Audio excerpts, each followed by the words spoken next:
राम राम जी किसान भाइयों। जैसे कि मैं आपको अलग अलग चीज़ें दिखाते लेके आया हूँ, तो आज मैं आपको एक बकरी पालक से मिलाता हूँ। आपका अपने यूट्यूब चैनल एग्री सुनील पे हार्दिक स्वागत है। तो चलो अपन उनसे जानते हैं कि उनको बकरी पालन में क्या क्या समस्या आई, उन्होंने बकरी पालन ही क्यों चूज़ किया और किस प्रकार उन्होंने मैनेजमेंट रख रखा है, फार्म पे बकरियां रखते हैं या बाहर चरा के लेके आते हैं। ऐसे तमाम सवालों के जवाब उन्हीं से जानते हैं। तो चलो उनसे मिलते हैं और जानते हैं।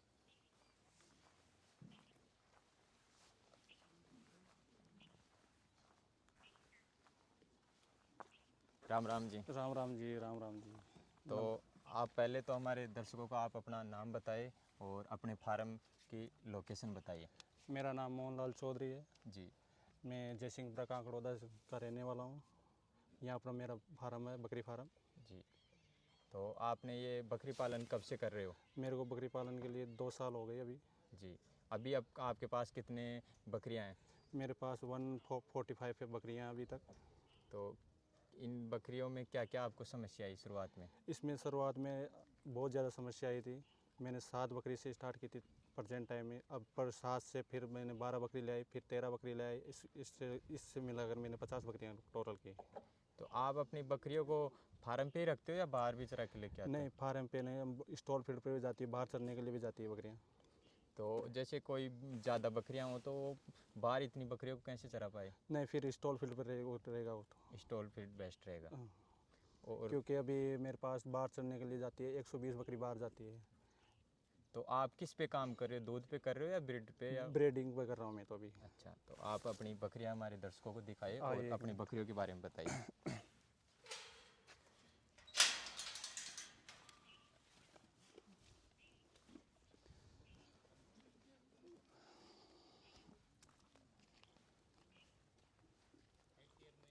तो आप हमारे दर्शकों को बताएं कि जो ये बकरियां हैं ये कौन सी नस्ल की हैं, आपने कहाँ से सेल की, और बताइए। ये हमने किसानों से सेल किया अभी।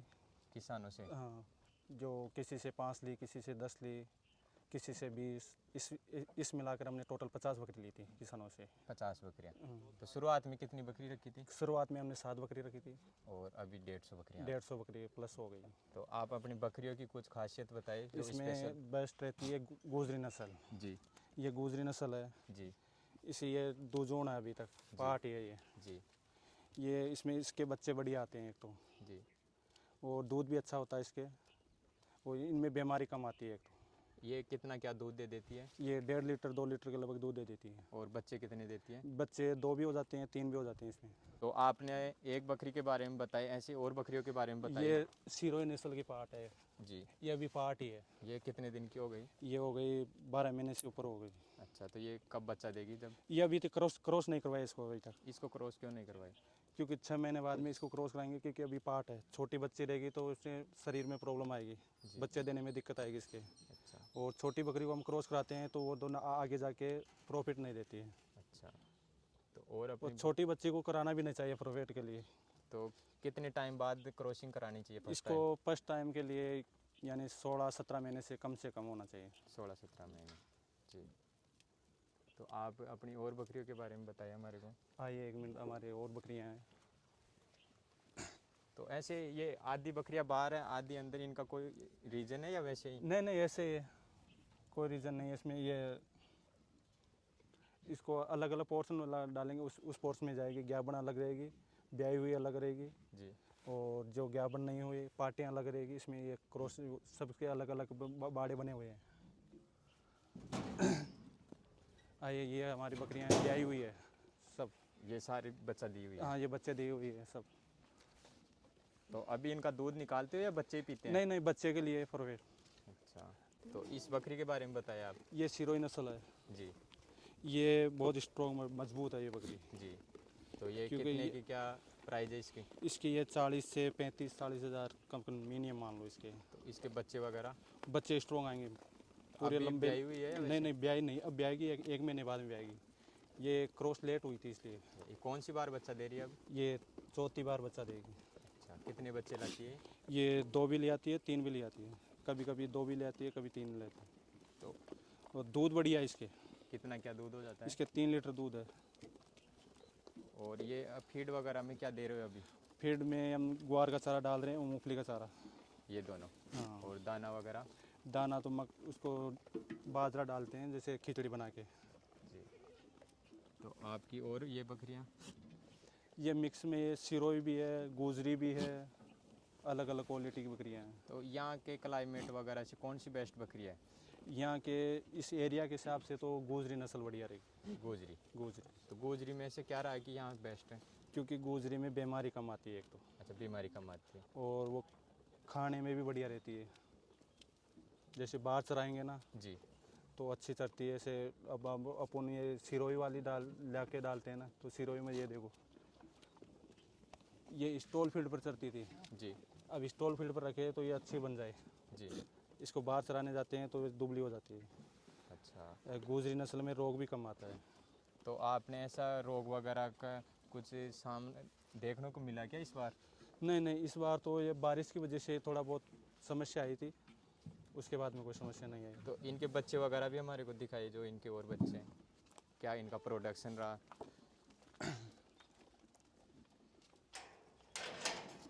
ये इनके बच्चे हैं, अभी 10-10, 15-15 दिन के ये बच्चे हुए हैं। तो इनको सेल वगैरह करोगे या बड़ा करोगे? नहीं नहीं, बड़े करेंगे इसको। ये अभी 15 दिन की बच्ची है। अच्छा। तो अगर आज इसको बेचना चाहो तो क्या प्राइस में बिक जाए? ये 10 से 15 के बीच में बचेगी ये। अच्छा। ये सब बच्चे छोटे हैं, अभी अभी के हैं, ये 15-20 दिन के बच्चे हैं ये। तो अभी इनका मैनेजमेंट किस प्रकार करते हैं? इनको क्या क्या रख रखाव करना पड़ता है? इन बच्चों को रखने का कैसा क्या मैनेजमेंट है? इनको छोटे बच्चे होते हैं जो 15 से 20 दिन के, एक महीने के बच्चे होते हैं, तो इसको पिंजरे में रखते हैं। पिंजरे में रखने का क्या रीज़न है? पिंजरे में रखने का ये है कि ये बच्चे सर्दियों में है ना, जी। तो पास पास में बैठेंगे जी। तो इसको यानी ऊर्जा मिलेगी इनको पास में बैठने अच्छा, पे। पास में बैठने के एक अलग गर्माश आएगा और गर्माश सर्दी आएगा, नहीं लगेगी। सर्दी नहीं लगेगी इनको। जैसे मैंने ये देखा कि आपने अलग अलग ये पार्टीशन बना रखे हैं, ये क्यों बना रखे हो आप? इसमें अलग अलग पार्टीशन इसलिए बना रखे हैं कि ब्याई हुई अलग रहती है इसमें, जी। और जो ब्याने वाली है ज्ञापन जी। वो अलग रहेगी, और जो क्रॉसिंग के लिए रहती है वो अलग पोर्शन में रहेगी, जी। और जो पाटे रहते हैं उनको क्रॉस नहीं करवाना उसको अलग पोर्शन में रखते हैं। तो जैसे ये आपका शेड वगैरह है, ये स्ट्रक्चर वगैरह, ये कितना क्या खर्चा है इस शेड बनाने में? ये शेड में आया हमारे 3,84,000 के लगभग खर्चा आया है 3 शेड इसमें इस तो शेड इसको में। ठेका वगैरह दिया था या आपने खुद ने यहाँ बनवाए थे? नहीं नहीं, ठेके में दिया था हमने। अच्छा। जैसे कि हम दर्शकों को दिखा दें, इनका शेड भी बड़ा ही अच्छा है और इसकी प्राइस बता रहे हैं 3,84,000 84,000 रुपये बता रहे हैं। और जैसे ये बच्चे वगैरह इसके अंदर जा रहे हैं, तो ये आपकी कमी रही या कुछ छोटे बच्चों का? नहीं नहीं, ये हमारी कमी से हुआ है। जी। जो बनाने वाला था उसने थोड़ा सी इसकी हाइट ज़्यादा ले ली। और ये फार्म का आप सफाई वगैरह का किस प्रकार ध्यान रखते हो? ये सर्दियों में है ना, हम 15-20 दिन यानी महीना के लिए कर रखते हैं। सर्दी में सफाई यानी सफाई नहीं करते हैं इसकी। इसमें ये पाउडर डाल देते हैं जी। और कुछ दवाइयाँ भी डाल देते हैं जो मच्छर वो जुआ फुए नहीं हुए उसमें। तो आप हमारे दर्शकों को ऐसा क्या बताना चाहते हो जो आपने गलतियाँ की और कोई नहीं करना चाहिए? देख भाइयों, हम तो यही चाहते हैं कि जो भी चाहे स्टॉल फील्ड पर करे, चाहे बाहर चराने के लिए करे, चाहे कैसे भी करे, जी। कम बकरी से स्टार्ट करना। बने जानकारी के, बने किसी के वो बोल दे मेरे को 50 बकरी ला के डाल दे, आपको जानकारी नहीं हो, जी। तो ऐसी गलती कभी मत करना। तो पहले जानकारी ज़रूरी है। अच्छा, पहले आपका कहना है कि जानकारी लो, पहले जानकारी लो, किसान के पास जाओ और चाहे जानकारी लो। जानकारी लो पहले। तो आपका रीज़न ये, जैसे आपने थोड़ी इतनी अच्छी खास नस्ल पे भी काम नहीं किया, तो ये शुरुआत इसीलिए की कि अपन सीखें इन चीज़ों को? हाँ, इसको सीखने के बाद में हमने फिर नस्ल के ऊपर कर रहे हैं अभी। अच्छा। तो अभी किस नस्ल पे काम करोगे आगामी आप? हम देख गुजरी और सिरोही दोनों पे करना चाहते हैं। अच्छा। तो जैसे आपके पास ये 140 बकरियां अभी एट प्रेजेंट हैं, तो इनका मोटा मोटा देखा जाए 12 महीने का, तो कितना क्या टर्नओवर कर लेते हो? इसका टर्नओवर तो बहुत ज़्यादा आ जाता है, इसमें खर्चा बहुत ज़्यादा आता है स्टॉल फीड पे तो। अच्छा, स्टॉल फीड पे खर्चा? हाँ, क्योंकि चारा भी मोल आएगा इसमें। जी। अब चारा का भी पैसे लगेंगे। ऐसे स्टॉल फीड बनने के बाद पेट चराने लग गए, जी। 4 महीने 5 महीने पेट खाती है, तो वो पैसे बच जाते हैं चारे के। तो क्योंकि आने के बाद में एक यानी मात्र 1 कुंटल चारा के लगभग भी काम हो जाए। अब स्टॉल फील्ड पर करेंगे तो इसमें 3 या 4 कुंटल दिन का चारा चाहिए। जी। यानी 3 कुंटल में से 2 कुंटल फ्री हो गए हमारे पास। एक जैसे एक बकरी है तो वो कितना क्या खाती है एक दिन में? एक दिन में ये स्टॉल फीड पर तो 1 केजी के लगभग खाएगी। 1 kg। हाँ, 1 केजी सुबह, 1 केजी शाम और को। आप दाना वगैरह कितना क्या देते हो? दाना ग्राम हम 100 ग्राम 200 ग्राम देते थे। 100 200 ग्राम। हाँ हाँ। तो अभी जैसे आप इस लेवल पे काम कर रहे हो तो इसमें 12 महीने का कितनी क्या बचत किया आपने? हमने बचत तो अभी तक की नहीं। अच्छा, आपने की नहीं? अभी तो पैसे लग रहे हैं, पास में से लग रहे हैं। पास में से लगे। हाँ, तो इसका रीजन क्या रहा कि लगी रहे? अच्छा, आपने संख्या बढ़ाई है अभी? संख्या बढ़ाई हमने। बेचने के प्रोपेस पर किया नहीं, हमने स्टोर फीड पे किया था। स्टार्टिंग में 7 बकरी लाए थे, फिर 7 से फिर हमने 13 बकरी लाए, जी। 13 से हमने फिर 20 करे, 20 से इस प्रकार 50 बकरी किए। तो अभी कितनी क्या बकरियों का टारगेट आगामी? हमें 500 का टारगेट है अभी। 500 बकरियों का टारगेट है हाँ। आपका। तो सर आपको इस शेड में क्या क्या समस्या है? ये शेड कैसा क्या है? इस शेड में 2 समस्याएं हैं हमारे। क्या? देख, गर्मियों में एक तो तपता है, जी। और सर्दियों में है ना ओस की बूंदें आती है। एक तो अच्छा, इसमें पानी। पानी टपकता है। जैसे जैसे सर्दी बढ़ेगी तो ओस जमेगा, ओस की बूंदें नीचे गिरेगी तो बकरी की समस्या आएगी उसमें। तो मैं किसान भाइयों को बता दूं कि अगर कोई नया एंटरप्रेन्योर है और छोटे स्तर पे स्टार्ट करना चाहता है तो जो गांव में पुड़े होते हैं देसी भाषा में, उनका अगर शेड बनाए तो कम खर्चा भी आएगा। और उसका स्पेसिक ये है कि वो सर्दियों के अंदर तो गर्म रहता है और गर्मियों में ठंडा रहता है। तो ये एक बेस्ट रहेगा ये इससे, बेस्ट रहेगा, क्योंकि इसका कॉस्टली खर्चा भी ज़्यादा है। कम आएगा उसका। इसका ज़्यादा है। अच्छा, 3 तो सेट वाला। यही मैं कहना चाह रहा हूँ कि इसका कॉस्टली खर्चा भी ज़्यादा है और उसका कम है और बेस्ट वो है। तो सर आप हमारे को बकरियों का मैनेजमेंट के अंदर बीमारी से किस प्रकार आप रख रखाव करते हो? ये साहब आपने अच्छा सवाल पूछा हमारे को। इसमें बकरियों में समस्या बहुत ज़्यादा आती है।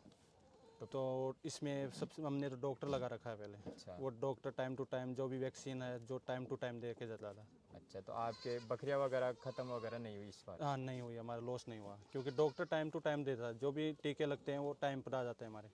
तो मैं किसान भाइयों को बता दूं कि जो नोकल में बकरियां चरती हैं उनमें ज़्यादातर बकरियां मरने का डर रहता है। तो वो यही वजह है कि वो टाइम पे टीके वगैरह नहीं लगा पाते। तो इस किसान भाई की जैसे ही आप भी अगर डॉक्टर वगैरह से सलाह लेके बकरी पालन करोगे तो बेस्ट तो आप बकरियों को सूखा चारा ही देते हो या और कुछ भी देते हो? नहीं नहीं, हरा चारा भी चलता है इसमें। तो हरे चारे में आप क्या क्या देते हो? हरे चारे में हम रजका देते हैं, जी। और नेपियर भी लगा रखा है। नेपियर। जी नेपियर जो हरी घास आती है जी उसको। जी। और जई भी है, जी। जैसे गेहूँ जैसी जाती है वो। तो उसमें हमारे, क्योंकि मशीन से काट के इनको खिलाते हैं, तो इससे क्या फ़ायदा होता है? इससे हमको फ़ायदा होता है, क्योंकि इसमें बचत आ जाती है हमारी। किस प्रकार की बचत आती है? बचत तो आएगी, जैसे हरा हरा चारा तीन गमले रख दिए इसमें, जी। एक सूखा डाल दिया जी। तो 3 गमले 4 गमले हो गए। ऐसे हरा चारा नहीं डालेंगे तो 3 गमले सूखे जाएंगे, तो हमारे दो गमले की बचत आ जाएगी उसमें। अच्छा, आपका जो स्टॉल फीड है उसमें बचत आ जाती है और हरा चारा से प्रोटीन वगैरह भी प्रोटीन भी मिलता है उसमें, जो भी इनकी जो कैल्शियम की पूर्ति हो जाती है इसमें। अच्छा, तो अगर किसान भाई के पास फील्ड है तो वो अगर हरा चारा वगैरह रेंजगा नेपियर घास बरसीम वगैरह बोए तो उससे न्यूट्रेंट वगैरह मिल जाएंगे तो बकरियां तंदुरुस्त रहेंगी। और दूसरा दाना वगैरह भी कम देना पड़ेगा क्योंकि जो इसमें न्यूट्रेंट है वो इधर हरे चारे से भी मिल जाए। तो मैं देख रहा हूँ कि आपका सेट बाहर भी बकरियां ज़्यादा हैं, तो इसका क्या रीज़न है? क्या ऐसे क्या कर रहे हो आप? इसमें ये रीज़न है कि बाहर के लिए शुद्ध हवा मिल जाएगी इनको। अच्छा। जो बाहर रहेगी ये अपने आप से खेलती रहेगी, कूदती रहेगी, जैसे भी कहाँ बैठना क्या नहीं बैठना, क्योंकि अंदर रहेगी तो एक जगह जाके बैठ जाएगी। जी। तो आपका कहना है कि बकरियों को स्पेस अच्छी तरह स्पेस से रहना चाहिए, जिससे उनका बीमारी कम मूवमेंट आए। अच्छा रहेगा, तंदुरुस्त रहेंगी, घूमती रहेंगी, इसलिए आपने इतना ये शेड इतना वगैरह बाहर शेड बना रखा है। हमने आपको पूरी जानकारी देने की कोशिश की और हम आगे भी आपको ऐसी जानकारी देते रहेंगे। किसान भाई ने भी अच्छी तरह से अपने जो बकरी पालन में एक्सपीरियंस था उसको बताया। इन्होंने शेड में क्या कमी रखी, आने वाले किसान भाई ये समस्याएं नहीं रखेंगे तो एक अच्छा उत्पादन ले सकते हैं।